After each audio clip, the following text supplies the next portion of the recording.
Hey, this is Dave Hobrecht.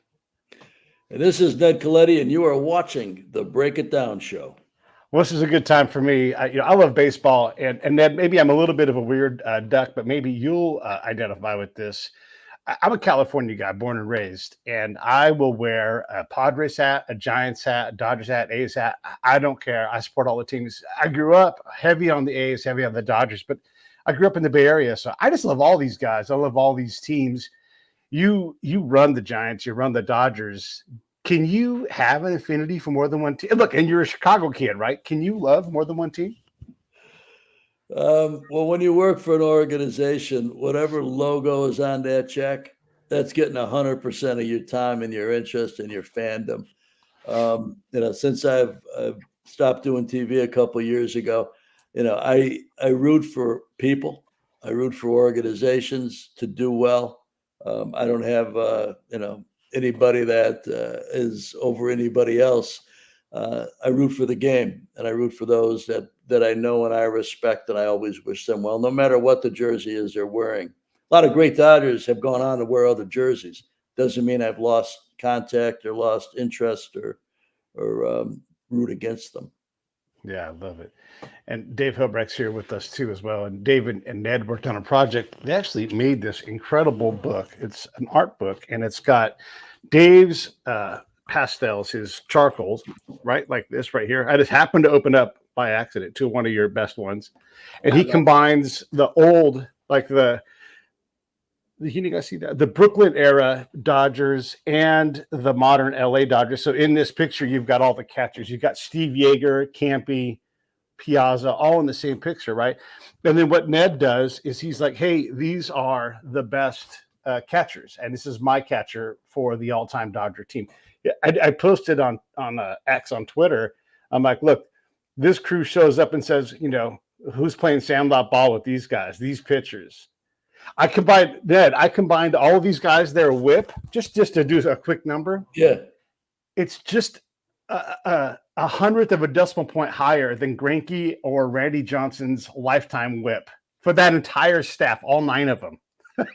Well, we really put together a pretty good staff. Yeah. Dave, talk about the artwork. Yeah, thanks. Yeah, it's charcoal and pastel, like you said.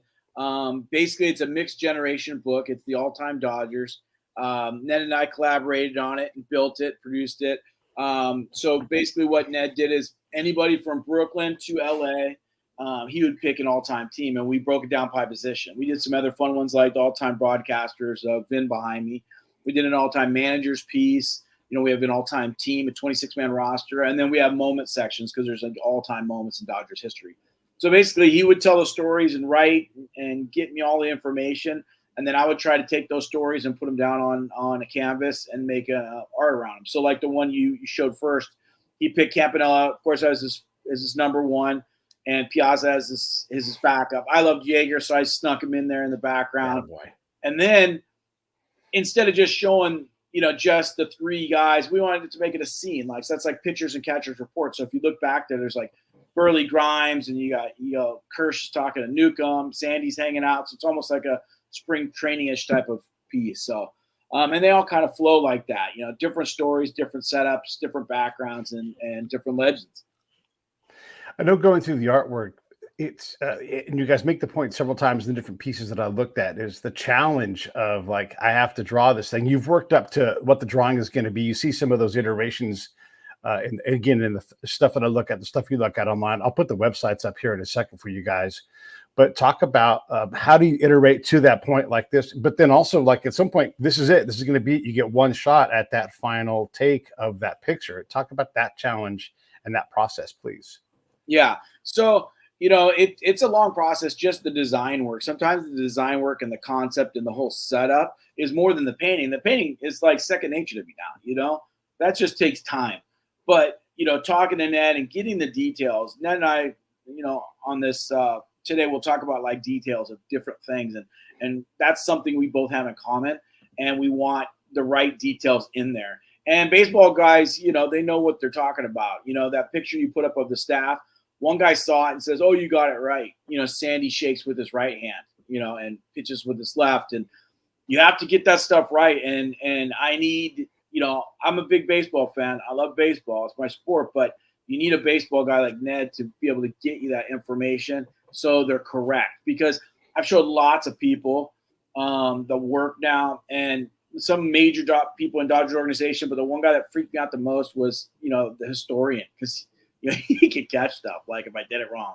But with Ned's knowledge, I knew it was right. It was fun to put together. Yeah, and you did a great job blending, Ebbets Field. This is for the audience. He blends Ebbets Field and Dodger Stadium together into a place, an alternate reality. You're putting different people from different times in the same locker room. You've got, just whatever. Ned's in the locker room with Jackie, who's in the locker room with Oral. And that's just a neat concept. So when you're figuring that out, I'm going to say, this is just Pete talking. You're the artist, you tell me, but you're doing blocking. You're figuring out what part of Ebbets Field, what part of Dodger Stadium, and how they aesthetically go together. Again, that part of the process, talk about that. That blows me away. And it all looks so incredible. Well, thank you. Well, black and white, I love black and white. I love the fact that you can mix generations and they go together. You can't have like Dazzy Vance and Kirsch in the same picture in my brain, in my eyes, in color, So I love that you can mix generations with black and white, number one. And two, if I do realism, I'm doing paintings. I want it to look real. I want it to look like there is that flow, right? Because there's paintings in there that has all three, that has even the Coliseum snuck in there, right? Because when they play right. While the stadium's getting built. So my thing is I want it to look like it actually happened. I want all these players in their primes playing together. And if we were able to put that team together, that was the concept. It's the all-time, right? The all-time Dodgers. And if we were able to put that together, how would it look? What would it look like? Let's say they were playing at Ebbets or at the Coliseum or at Dodger Stadium. And yeah, you do. You find areas that they'll match and line up. You change stuff. I change things that aren't in there that like I put stuff in there that aren't really there. And hopefully you don't see those. One's the one we did with Hershiser, the 59 scoreless. Instead of Jack Murphy, I didn't like Jack Murphy's look, and I put in Paul Comp. So little things like that. We took our own artistic liberties to kind of mesh them together to make it look pretty cool, Yeah. Oh, by the way, I did my own. And listen, you're the artist, so I'm just putting this up. But I am a firm believer in BAM. Oral. Hang on, let me take this thing out of the way so you can see. Good one. Straw. Oral 67. And see, look, I put the scoreboard in the picture. That's 67 innings. That's when the streak ends. He's about to throw that double ball to Darryl. And so, I use the look at me, right, showing off my my PowerPoint skills. But, sweet. That streak was 67 innings like that too. Against the Mets. What's that? Oral would love that one too. To go 67 innings, right? To take that 59, it's impossible. Mm-hmm. Now you're going against a team that you went 1-11 against, and that lineup is so relentless. It just never ever gave up. To me, it's so impressive to then stack another 8 innings on top, and then that whole postseason, he just goes bananas. It's one of the greatest runs in baseball history. So I just did my little PowerPoint thing, but you're the artist, right? You get all the credit. I love it. Yeah. I wanted to ask this too, because certain images really for me popped. And again, like, this is me not critiquing your stuff, but I wanted to ask, like, who was challenging? Gibson, charcoal, perfect. He's like the perfect guy to me. And then Yogi Berra's eyes when he's staring at Jackie bearing down like that, man. I zoomed in and I'm like, he just got better and better and better. And so I was amazed at the detail, because I know charcoal is not like a detail-oriented media. It's messy. Right. But other guys, it's like, okay, maybe this one is harder to do than that one. And I don't know. You tell me, like, who was hard to get right, because it's the emotion, but it's also the actual representation of the person, and taking Dazzy Vance and making him pop. And we're like, who the hell is that person? Doing the whole team photo, right? That and was making hard. Each person fit. Yeah, that I could tell that was hard, because I'm like, how on earth do you make these guys look the right side? Because Campy is not a tall guy. All these things, man, to me, I really respect the challenge of doing that in real time. Yeah. The piece with Yogi I love, because Jackie stealing home, every angle is from him coming at us. So I wanted it different. I wanted to see Yogi's eyes basically. Oh no, here he's coming, you know?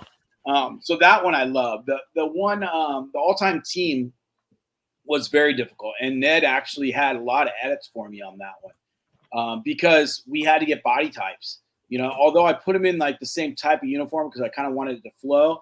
I did, use their existing hats from Brooklyn to LA, but we had to get body types and heights and weight and thickness and all that kind of stuff. That one, out of all the pieces, took the longest, and I stopped counting after a month. And a month to me is 7 days, 12 hours. So that painting was relentless. And then when I was finished, I was so excited. I was like, oh my gosh. And then Ned's like, hey, we got to add a few more people. And he's like, you have to. And I'm like, I'm not adding any more people to this piece. This is he's crazy. This thing almost drove me nuts. I can't do it. He's like, you got to do it. So yeah. And by the way, behind Dave is another one of his works that's in the book, and that's got Vince. So talk about that for a second. And by the way, everybody else, look down below. Well, let me point over there. There's the Hobrecht.com is where you get all of his work, or just go to Laguna Beach. Why wouldn't you do that and just go to his studio there? This is hanging. Yeah. This is hanging. This is a fun one. This is Vinny, and this is another piece that is made up. Little stuff like his. Let me get out of the way. Cufflink and watch, some Brooklyn. You got Red, and you got Jaime Green back there. I got on the backboard. You got Marichal pitching to Seager. And my favorite part of this piece is all the papers on his desk and research. So I put basically all my favorite calls of Vin, and I hand wrote them on all those papers. So that's what makes that piece special. And then again, going into the booth, being able to take images and looking at it and stuff like that. And then Ned's details that made it pop, little teeny things that made it really realistic and hopefully true to Vin. I have my own Vin story I'm going to give you guys real quick, and then I'm going to bring Ned in and let him talk for a second or two, but you guys will love this. You've never heard this story, and it's 100% true. So the Dodgers were awesome. This is years ago now, but I got to know DJ Severe just a little bit, and I said, hey, I want to do a show. He's like, come in and do the show here, do it from my perch. And the Dodgers are great. Gave us full press passes. I think we parked in like the Vin Scully parking lot. So we walked about 8 steps and we're inside the stadium. We had root beer floats, all that stuff. And Vin is there, and so we see him and everything. And I'm talking to John. We're all blown away. It's just incredible. And John, by the way, Giants fan, right? And he sees something that blows him away. And he goes to turn and talk to me. I'm on his left. And he turns around. John has a black belt, by the way, and he right in the chest elbows Vin Scully. Oh, this is the old man like 2 seasons before he retires. And I mean, he blasts him. And he's like, oh no, Mr. Scully. And he grabs him and he's like, are you okay? And he's like, I'm tougher than that kid. Waves it off, keeps on walking. It was awesome. Vin, that's awesome. Ready with the quip, ready with the line. He was totally fine. But just one of those cool things about Vin that everybody's got a Vin story. And I'm so glad that we had ours. And he was fine. He was 100% fine and went on. It was on Frank Sinatra night. Frank Sinatra Jr. was there throwing out the first pitch. So that was, I think they played the Pirates that night. Anyhow, what's your favorite piece in the entire book that when you did it, you're like, man, this one is really my best? There's 2 of them, and they both have Jackie in them. We did one, and I'm still floored by it. Both of them end up in museums. One's at the Jackie Robinson Museum in Lower Manhattan, and then one is at the Negro Leagues Museum in Kansas City. And I think the most meaningful piece was from a story Ned told me that he talked to Don Newcomb about, was a piece called Grace. And the story of how the paint or the idea was told to me by Ned, and then building it and trying to figure it out, because there's no pictures of this moment. So I had to build it, putting all the details in, and then its road to the museum and what happened to it. And then now its resting place, which is permanently at the museum. That's a shot of it, and you can see the bottom half of it. If you could see it, is broken. It was the first painting ever in my career that got damaged. I have the best framer and crater there is, and for some reason we don't know what happened, but it got snapped in half. And we were struggling on what to do because we were releasing it to the media on Jackie Robinson today. So I was flying out to Kansas City, and what we ended up deciding with Bob Kendrick from the museum was, hey, let's actually split it. let's put white behind it like foam so you can see the big break, reframe it, and then hang it like that. And then he got in front of the media, and this guy's an unbelievable person. I urge everybody to go to the museum and talk to this gentleman or listen to him. Wealth of information, and he spun it so well. I don't know his words, but something to the point of like, listen, these men are just like this painting. You can do what you want to. You can try to break them. They just keep moving forward, pushing forward, and accomplishing their goals. And so that it has to be my favorite piece. The other one's the all-time second base one, which I love because that's at the other museum as well. That's awesome. Yeah, my two. Yeah. I love it. I love it. By the way, Bob has been on the show several times. He's been on the show recently. I adore that dude. He is a national treasure. Great man. He really is great. Yes. Ned, what do you think about 67 innings and my extending the streak past 59? Are you okay with that? Oh yeah. I mean, that's what it was. It's one of the great accomplishments in the history of the sport. So the full accomplishment is sometimes overlooked by just breaking a record, but it's that it's best the way that you've done it. At the time, and I know you and Dave probably both remember, Drysdale's streak was unbreakable. It was like DiMaggio's 56. Yes. And then when you remember that, and then Oral runs up to it, and he's like, "I'm just going to get off the mound at 58 2/3 and leave it with me." And then even Don's like, "Absolutely not," And then they had to go 10 innings to break it, And Don's running downstairs, and Vinny's doing the game. All this stuff in the background is going on. It's a remarkable moment, just all of it together. It's such a magical thing, and I love that you guys picked that moment because it is really special. Well, it's unique to the sport, obviously, and Oral was such a great Dodger and historic of 1988, obviously, for a lot of reasons. But to have him a part of it, and to have him write the forward to it, and to be able to have Dave's creativity in chronicling one of the great moments in the history of the sport and Dodger history and Hershiser's history. Pretty poignant, I thought. Yeah. Vin's part of the other gigantic moment, and you guys put it in the book, is he basically tempts on purpose Kirk Gibson off that bench and says, "Yeah, Kirk Gibson's not going to play tonight," and that gets Kirk up, and he starts taking those soft tosses, and gets the most improbable home run in one of the most improbable World Series wins ever. Talk about that.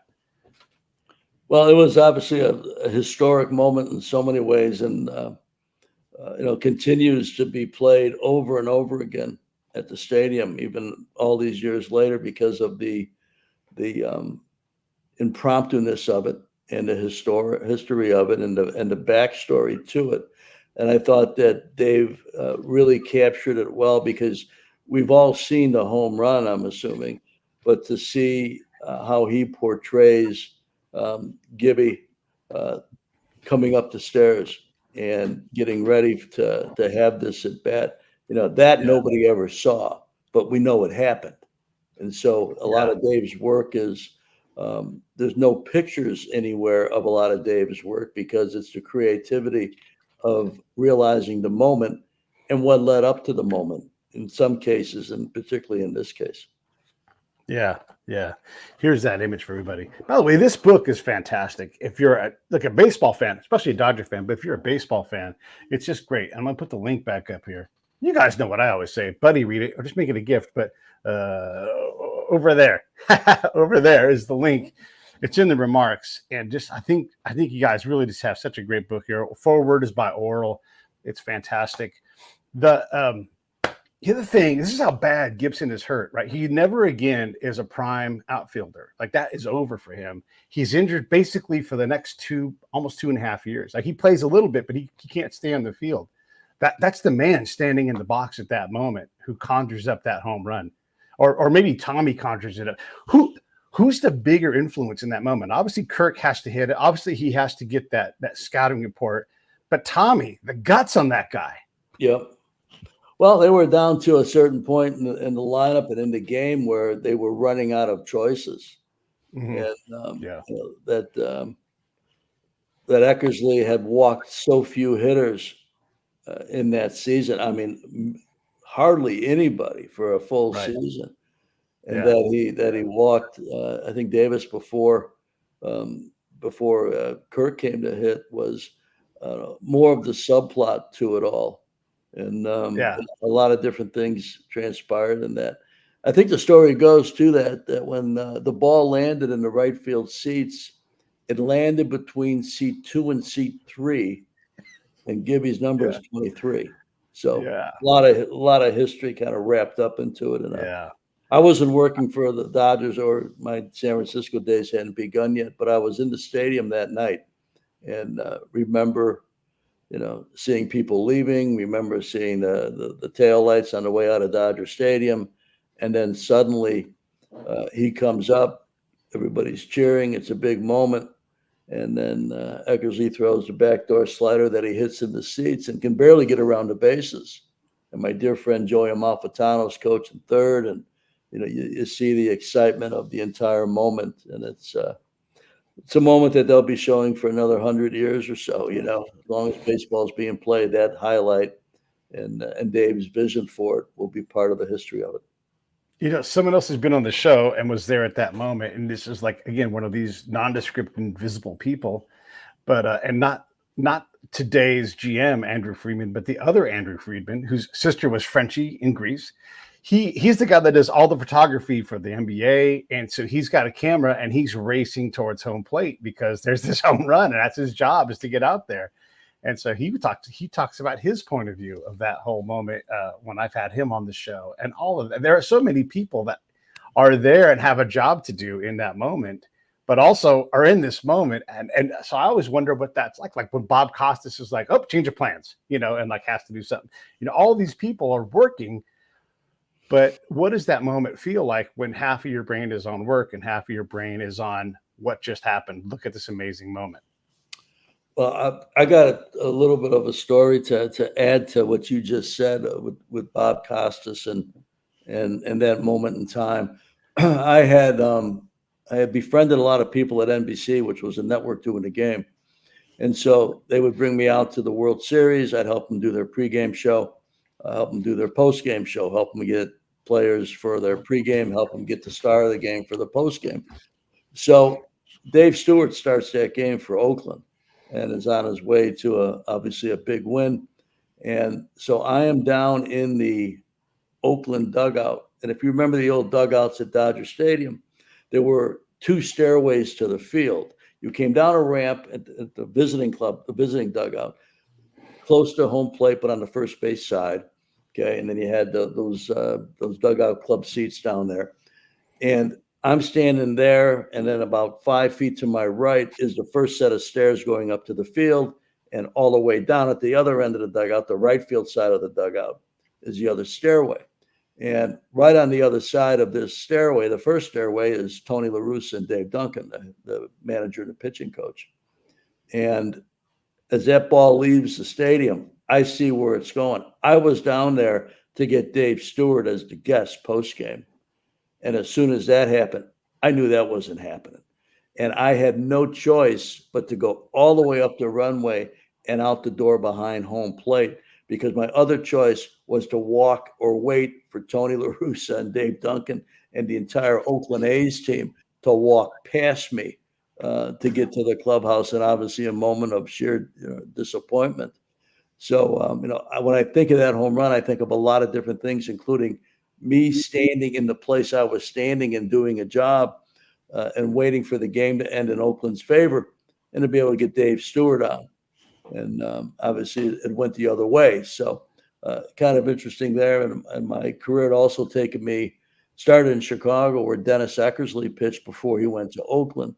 So I also knew Eck and ran into him after that game, him just shaking his head saying, for as long as they show baseball highlights, there I'll be throwing a backup slider to Kirk Gibson. Man, So, yeah. Yeah. It's true. It's true. Ralph Branca wore it well, though. He gave up a big home run, and Dennis Eckersley is fine. But yeah, it is such a monumental moment. And again, just so improbable. And also, by the way, erases Jose Canseco's grand slam that happened earlier in that game. That almost seemed to like, oh man, this thing is just going to be an annihilation of the Dodgers, because they got no business winning that World Series. But there they go. They, it's a crazy thing. And that was Jose Canseco's last hit ever in the World Series. Was that grand slam? And so what? Didn't even win the game.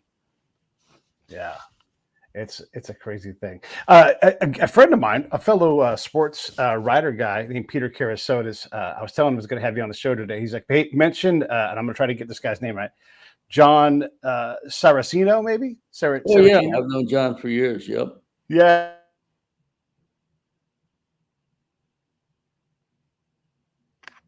Oh, we got frozen.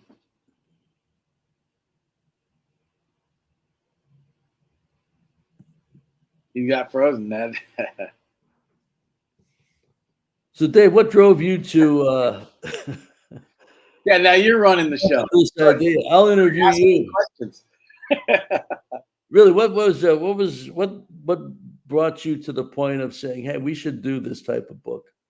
I had it in my brain. I always wanted to do it. When I first was thinking about it, it was all of baseball. But then when I started working with you, like, why would I do all of baseball when I can do the Dodgers, and work with you on it? And so it just was in my brain. I always wanted, and again, it came off on the stories you were telling me when we were working on your piece, right? And then next thing you know, I was like, this would be the best book ever, is getting this GM perspective, this knowledge that none of us get. Like, and I always talk about it like, baseball fans think they know tons of stuff.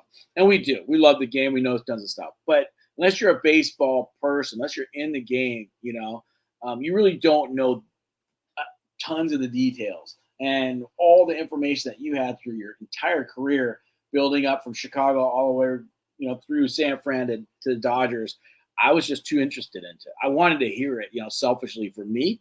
And then selfishly, I wanted to do a Dodgers book and put that on paper, because these stories end up becoming like etched in my brain where I can't get them out.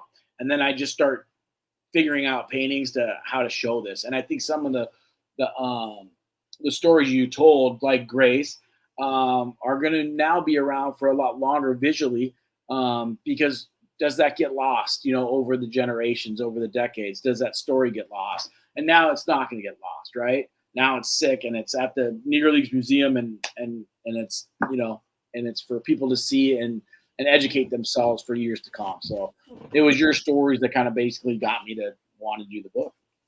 Well, I'll say one more thing, and then we'll welcome Pete back to his show. We're running your show, dude.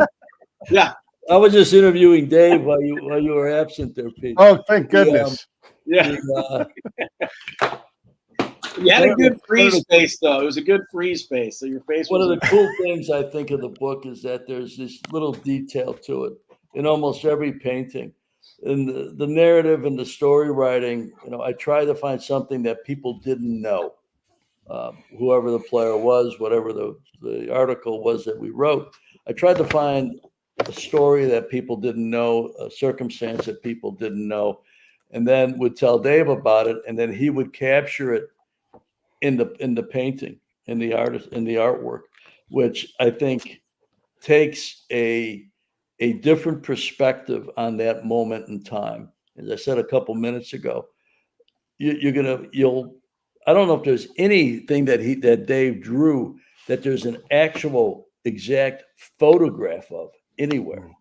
This is all creativity, a little bit of my experience and knowing some of the people in it, and how he thinks and his creativity as an artist to merge it into a painting that you may not see the first time you look at it. Yeah. It may take you 2 or 3 times, or be told, hey, you got to look for this. But when you do, you can't take your eyes off it, because now wow, this is really a cool aspect of the creativity of Dave's work. Yeah, little hidden gems in there. Here's a great example. There's that. First off, Garvey's forearm. Great job, by the way, on that. And nice. Then I'm trying to get the glare to not be on here. But there's Gil Hodges, and look, here's what Dave does. He puts up here. I don't know if you guys can see it. You probably can't see it, but he puts one of his valor medals into the background because Gil serves in war, and it's part of the man that Gil's a great player, but forget Hall of Fame. He's a world-class man, and everybody says that about him. And he's also this veteran hero who didn't have to do what he did, but did it even harder than he had to. And so that's what everybody loves about Gil. And you put that in there. And look, I'm a veteran. I've been to war, and I respect guys who do that kind of thing because he could have just played ball, but he didn't. Yep. So I appreciate you putting that note in there because medals for valor are rare, and he has, and that's cool. I think he went to the service really early. I mean, his career had just started. Yeah. I mean, it was almost, he was there maybe days before he left. Yeah.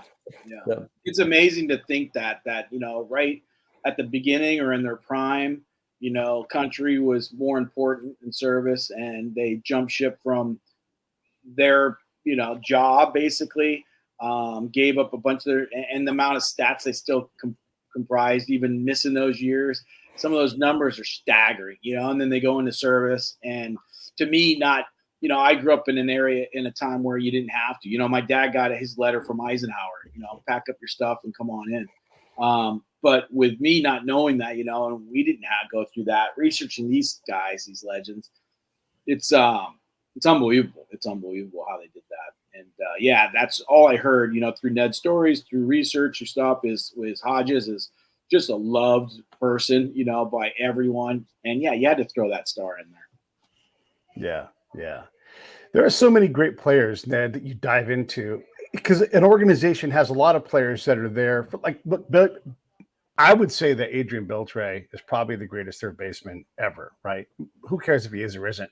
But he's not for the Dodgers because he leaves at 25 years old and he does most of his damage for the Rangers, right? And so you explain that.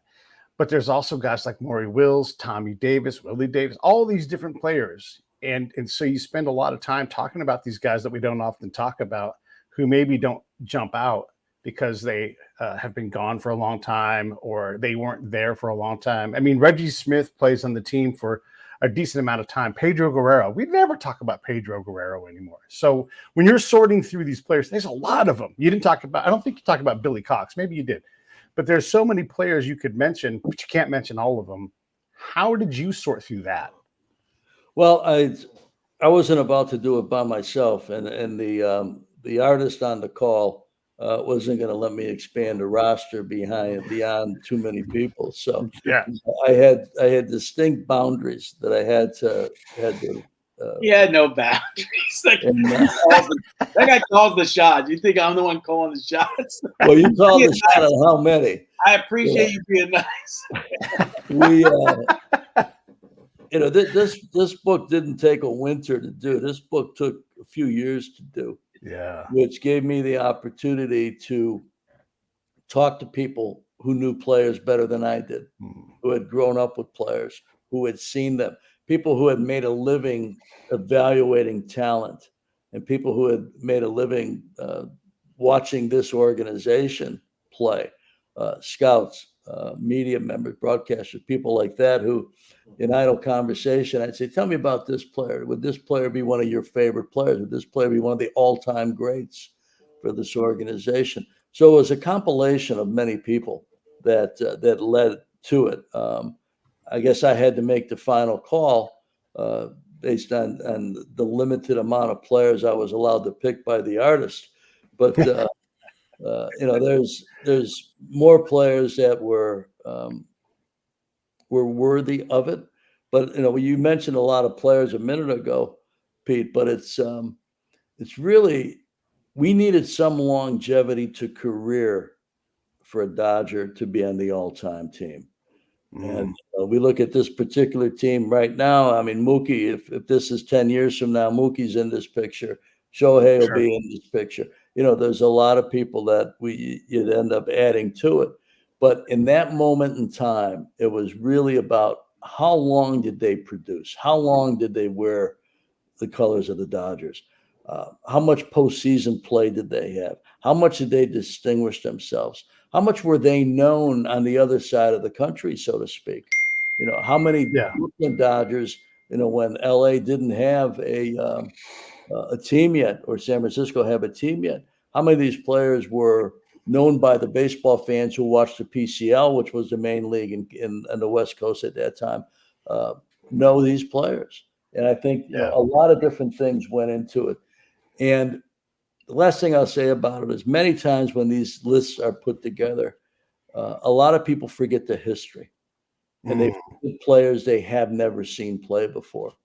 And I never saw Dazzy Vance play before, but I knew of Dazzy Vance. I knew of the career, and I was able to find enough background and enough people who were respected in the game who had commented on a player that pitched, years of decades ago, really decades before they even left Brooklyn. But to leave him out would have been a disservice to the entire organization, because it's the Dodgers all-time team. It's not the LA Dodgers all-time team. It's not the team from the year 2000 on, or the team of the 60s or the 70s or the 80s. No, you're talking about the all-time Dodgers team, going back to the first time the Dodgers were part of the National League. So a lot of times these lists will forget who came before, way before, but we try to also incorporate that, the eras they played in, their contributions to the team, to the city, to the social aspect of life, and the postseason. Some players never got to the postseason or had limited exposure to it. You look at Justin Turner, who's in here. Come on, in 9 years, that's a decent amount of time. But you look at what he did in the postseason. How is he not one of the all-time Dodgers? He is.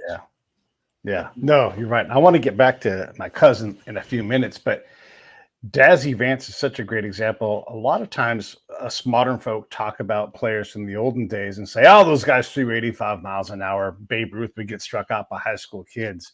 But they forget how hard it was to make the major leagues. You might have a successful career playing for the Sacramento Solons and have no need or desire or capability to get out to the East Coast and play ball. Or your family might be like, hey, if we don't all work, we starve, or you might get a fever. Anything can happen. Dazzy Vance doesn't truly make the major leagues until he's 31. 31, and that's when a lot of pitchers have finally blown their arm out after throwing 5,000 innings, and they're like, that's all I got, and they're done. He's just beginning. And so it's an amazing thing. And when you dive into these histories, and man, I love going back. When I write about baseball, I'm always into the newspaper archives, and you pull up old Grantland Rice articles or whoever is writing about these things. And there's this wonderful, wonderful, wonderful writing and histories that are right there in front of you. And you learn so much about what it was like to play ball back then. So it must have been a treat for you to talk to these old timers and whatever sources you got to pull from and really dig into who these players were. Did anything stand out that didn't make the book from these old players? There was probably a few things, but we tried to incorporate everything that we had discovered or knew going into it. Something you just said, Pete, kind of sparked something else. And, not everybody's going to agree with who's on the all-time team. That's part of it. We know that going in. But I think that if you didn't watch the teams of the 90s and the 80s and the 70s, because you weren't a fan yet, you weren't born yet, or the 60s, those great teams, that if you loved the franchise, it also gave people a chance to maybe disagree with who was on the team. But if they paid attention to who was, it would teach them history of the franchise. And I think when you have a franchise that is of such note as this franchise is, it's not fair to forget the history. Yeah. And who came first, and like Dazzy Vance. Again, I never saw Dazzy Vance play, but I knew the name and I knew the career well before the book idea ever, became a reality. So, it was somebody that I needed to be taught a little bit about by talking to people who had maybe seen the end of his career or things like that. But it's not only an art book of the all-time Dodgers. I think it's got a touch of history to it. Sure. Yeah. Can I add something to that? Absolutely. Because, he had the impossible task to pick this team. And And then kind of like what you touched on, there's other guys too that didn't make it, but we did sneak them in, and that's why Yes. you kind of have to look at the pieces too, because like a Jim Gilliam's in there, right?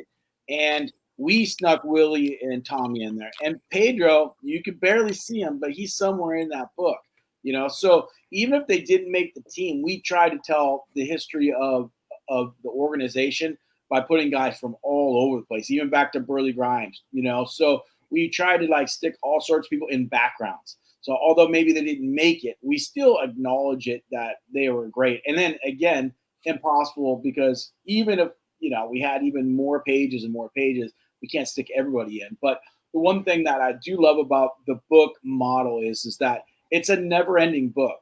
This isn't the final. You know, like Ned touched on, like with Mookie.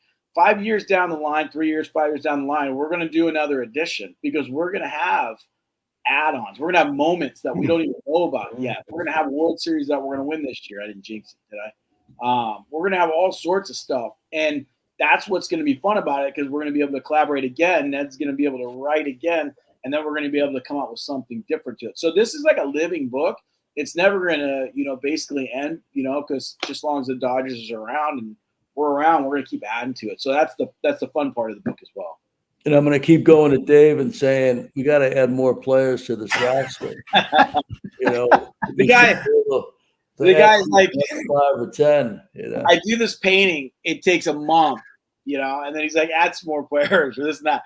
Or the one you picked, Pete. I do this thing about the locker room, right? I put Ned in there, right? I wanted nothing to do with it. And I get a call. I get a call. I get a call from Ned. I go, hey, you like that piece, you know? And he's like, take me out now. Get me out of here. I go, no. He goes, seriously, I'm not kidding around. Take me out. I don't want to be in the painting. I go, listen, it's painted. I'm sorry. I want to put you in. You know, you're part of the history. This is a humble guy that wanted to be out, but I'm like, I can't do it. But yeah, there's some fun things in there, but he did have some really good changes. And again, I would fight him a little bit because it's hard, you know. It's good though. It was good interaction. It was necessary to do it the right way. It was definitely necessary, and it made him better every time. The problem is with my art, it's kind of like a tattoo. This is not like an oil paint or an acrylic where you could, you know, gouache over, you know, put a little gesso on it and start over, a little white over it, start over. This is like, it's like a tattoo. It doesn't come off. So if I had to change something, it's hard to change, you know, put this in here or there. So that was the only reason why I fought it. But every time the guy had another add-on, it made it better. It just made it better. And that was the collaboration that was so cool. Like, you know, those details. I couldn't have done without the guy. So Yeah. Thinking about like the future moments, like 2020 when Kershaw steps off and catches, is it Marmol stealing home? And what is that? Half an inch? You know, like that moment, whatever that is, or Mookie just celebrating that great catch. There's so many of those things that certainly are incredible. And I would love to see a book like this for other teams that have, you know, there's so many great moments that are, you know, that I mean, the Dodgers have a lot, right? The Yankees have a lot, but other franchises need these kind of things too. And I'd love to see that for other teams. Ned, I wanted to ask you, you talk a lot. Well, you know what, before we get past this, because I almost forgot him, because we always forget him. Can we talk about Zach Wheat for a second? Because we always forget about this incredible hitter because he played 100 years ago. And so we just don't ever talk about him. Well, he's another key part of the history of the franchise. Great hitter. Well, I mean, he's still, as you look at all time, when they combine the records of the all-time Dodgers, Brooklyn, LA, you're going to see that name all over the place.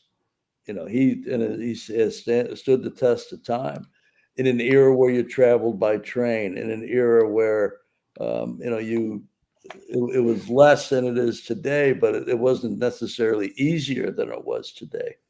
And so, again, I think it's, you know, you bring up a great name that's historic in its position in the sport. You know, the game of baseball is you know, you can almost see it as a monument that starts ground level and goes skyward. And if you don't have the beginning of it, the part that came out of the ground, so to speak, you're not going skyward. Yeah. You're laying on your side someplace.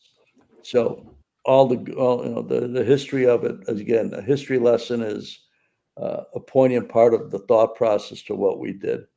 And and we talked about this earlier, but to add a little memento or something that this player did or some happenstance that is unique to that player. Like Dave, why don't you talk about the Duke Snyder Brooklyn painting and driving.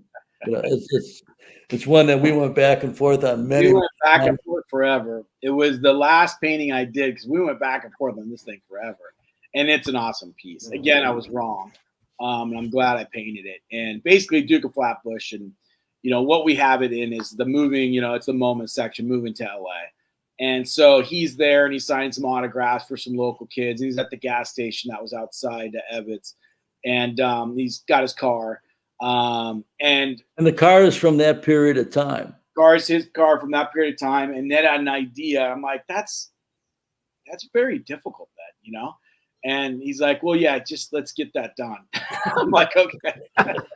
So this is his idea that I do. He's like, what I'd like is I want you to put in the reflection of the windshield the house he lived in Flatbush. This guy's nickname was the Duke of Flatbush. I mean, he was the neighborhood hero, so to speak. Yeah, how can you not have the neighborhood in there? I appreciate that, but like to put a house reflection in the windshield of a painting, I'm like, what's going on here? But you know what? He pushed it, and we talked about it every time there it is, and on the car in the windshield. Every talked about it, he's like, "How's my painting coming? How's that painting coming?" And every time, and I would tell other people, I'm like, "Yeah, Ned's still on me about that painting." And it got to the point I knew you could do it. Yeah, and I would try to design it. I try to think about it. I can't figure this thing out, and I finally hit it, and we did it, and I love the painting. I love the painting. I've told Dave a handful of times, Dave, you got to do this because you know what? It's going to make you famous. Yeah. Oh, man. So it's done. And his house is back there. If you look closely, I don't know if you see it. Yeah, no, you can see it in the windshield. And I noticed that. I'm like, it didn't occur to me that it was the Flatbush house. But now that you're saying that, it all comes together. And look, the book is, we're talking about the all-time Dodgers art book. It's a combination of Ned's writing and his choice of players, and then Dave's representation of them. And I was going to ask you about Zach.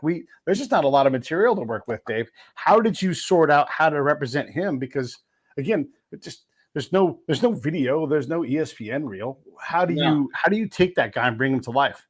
Yeah, he has the most limited access on a lot of the guys. There was not much about him, So basically, when we run into something like that. Like all the different things, it's a mixture of like the outfielders out there. So I just threw in some other outfielders. We put Zach in there as the starter, and then just mixed in fun people. Dusty's in that one. So we just mixed some other players out there and try to make them hang out and get Zach right and get his body type right and his face. So yeah, those are the ones that take a little bit longer, a little bit more thought process when you don't have like nowadays with imagery. People are playing today. There's like it's ridiculous amount of stuff. It is ridiculous. But when you go back, you would think there would be not a lot. Not a lot of nothing. So we just do our best and try to tell the story as best we can and use cool backgrounds and that kind of fun things and make that stuff up. There's a lot of hidden people in the audience there. So there's kind of a lot of hidden things in that one. Yeah. When I did my hokey fake PowerPoint charcoal drawing of Hershiser's 67 innings, I was so happy to get Mike Brito in there. Here's my favorite thing about Mike Brito. One, what a fantastic Dodger. Just great. I'd love to see him make the book. But if you saw Mike in real life, this is just from my own interaction when I saw the man, never talked to him, never met him, but he always wore his 2 World Series rings on his left hand. And he would stand like they were the heaviest goddamn things in the world. He'd lean to the left whenever I saw him. And I thought that was the greatest thing about him. And so if you ever paint him, that's my advice, is paint them like those are the heaviest fucking rings. Like these things are 5,000 pounds because I'm a 2-time world champion. That concept's funny that you brought that up because we did an event at Legends Attic, which is Oral Spot in Claremont. Great spot. I have a bunch of art there. And you could actually buy the book signed by Ned, signed by Oro, and signed by me. at Legends Attic, and he had Strawberry there 3 weeks back or something like that. And they went back and forth. They were on Travis and Sliwa on ESPN, and they were going back and forth on that, the hits and that series and that kind of stuff. And listening to, I really found it. I was doing some live painting, but I found it so interesting to listen to those two go back and forth about every pitch. And they can recall every single pitch and every at bat. It was a trip. Like, I forget yesterday, and these guys are getting so detailed about what they were calling. And, I missed that one, so I knew I was now behind. And I found it interesting. And Straw he was great. He had a lot of stuff about Hershiser in that series. So when you brought that up, that made me laugh, because Strawberry just put on Instagram, because one of Oral's partner, Eddie, texted us, look at Straw getting on Oral, because he just posted how he took him deep. Yeah, he just posted on Instagram. It was classic. Yeah. Ned, from my point of view, look, you had your time leading the Giants, you had your time leading the Dodgers. That call on Justin Turner, I think it's maybe your finest moment in baseball, because anybody could have had that dude, and you saw something in him. And that moment of genius, I'm just going to celebrate that, because that is fantastic. Did you know it was that good of a call when you made it? No, I knew he could play. I knew, this is what I knew. I knew that he could hit. And I knew that he was younger than our utility players. And he came here really as an extra infielder. And I also knew that he knew LA, and he knew what it would mean to be a Dodger. And I think he started with Baltimore and then the Mets and stuff. And so he never really had a chance to play in his home region. And to his credit, because there was a snafu right at the end of the negotiation, you always have a contract that is contingent on a player passing a physical performed by your medical people. And his orthopedic exam came back with a problem with one of his knees. And I wasn't going to take a player who wasn't going to be able to, because once you guarantee a contract to a major league player, if they get hurt, you're still paying, right? And I didn't want to do that. There was enough to the knee, and we had great orthopedics. They're still in charge of that line of it many years later for the Dodgers. And they said, this thing is going to blow out at some point. It may be March. It may be 3 years from now. And I went to him and I said, look, we don't know each other, but I need you to trust me and I need to trust you. How do you feel right now? He says, I feel great. I said, well, we have a problem with, I forget, left or right knee. And he goes, yeah, okay. I said, so I'm going to ask you to take a minor league contract. And that means that if you blow out in spring training, you're going to be paid a lot less while you rehab. And I think he had the Red Sox that were knocking on the door pretty heavy for him. And I said, but this is where you got to trust me. You're on, you're my guy. You're on the team. I just got to make sure you're healthy. And you have my word. If something else happens in spring training that you get hurt and it's not this particular knee, this particular issue, I'll put you on the team and you'll have a major league contract. I said, but you're going to have to go along with this, because I won't just give you a big league contract not knowing if your knee's going to blow out in the spring. And to his credit, he did it. And to his credit, he went to work on really perfecting his game. He was probably 27, maybe 28, somewhere in there. So he had already established who he was, so to speak. And it's rare that a player will ever change who they are at that stage of their career. I didn't think he had feet that were going to be able to play a tough infield position on a day-by-day basis. I don't think that you can really work on your quickness very much, but he did. And he went and he redid his approach to the plate. And if you look at his career, his Dodger career, I encourage you to look back at his first month as a Dodger, the month of April 2014. You'll see a batting average that's in and around, believe it or not, 200. Yeah. And I didn't live in the clubhouse, but I would go down there enough where the players knew if they needed to see me or talk to me, they knew that they'd be able to do that in the next 24 hours. And I knew, where to find them, so to speak. And so on purpose, I went down there not to sit down with JT and call him into an office, but just to kind of run into him. And he ends up telling him, look, you need to relax a little bit, and you need to let your talents play, because you're a better player than this. And next thing you know, Juan Uribe gets hurt. Justin moves into third base, and he's one of the great Dodgers of all time, not only as a third baseman, but as a hitter, as a postseason hitter. And almost, to me, just as importantly, if not more importantly, is his work in the community, especially with veterans of war. And he embraced the entire thing. He went from somebody who was non-tendered and being forced to sign a minor league contract to play at his hometown team, to somebody that became one of the iconic Dodgers of all time. So, so much respect for him and friendship with him. We still stay in touch. I've been invited to probably 30 or 40 players' weddings during my career. I've been maybe 2 or 3. His was one of the 2 or 3. Yeah. I know we got to wrap this up. I want to say this real fast. I'm talk fast, so you can tell I'm trying to be fast about this. I wanted to make sure I give you accolades too, because in about 10 years and maybe right around 600 saves, you're going to be staring at Hall of Famer Kenley Jansen. Great job with that too. I'm going to let you guys have the final note, and then I'm going to roll the credits. If you got to take off after that. And I appreciate you guys coming on. Thank you. I had a great time. Go ahead and close us out. Go ahead and close us out, Ned, and I'll go to Dave next. Well, I'm honored to be on. I'm honored to have worked with Dave. I think it's a unique look at one of the storied franchises. It captures a lot of those who were among the best who played in a franchise that's been one of the best there is. So many, many choices. And my only wish as we go forward is that Dave lets me expand it to a 40-man roster, the active roster, because I could fill 40 in a heartbeat.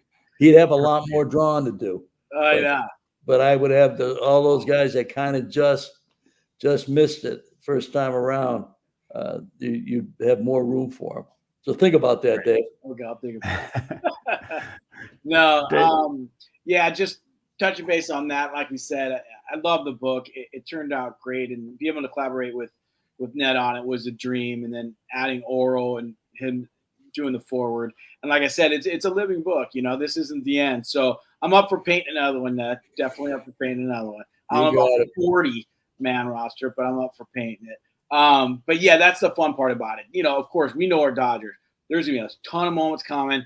There's coming this year that's already happened in the offseason, and this year and all the following years. We're excited to watch and then document this history. So thanks for having us on, Pete. Thanks, Ned, of course, always want to thank you, Pete. Thank you, Dave. Yeah, take care. You guys got to go bounce out. I'll talk to you later. Can't wait to see you guys again. Thanks. Bye, guys. Thanks, Pete. Hey, thanks for watching the show. I really appreciate it. Right here, you can subscribe. Please do that. It makes the show grow. Hit that notification bell so you know which incredible guest is coming up next. Down below is the PayPal link. You can put a small subscription in. That is an enormous help. All that money goes right back into the show. And then right up over here are the next episodes you should listen to, curated by yours truly. Thank you so much for watching the Break It Down Show.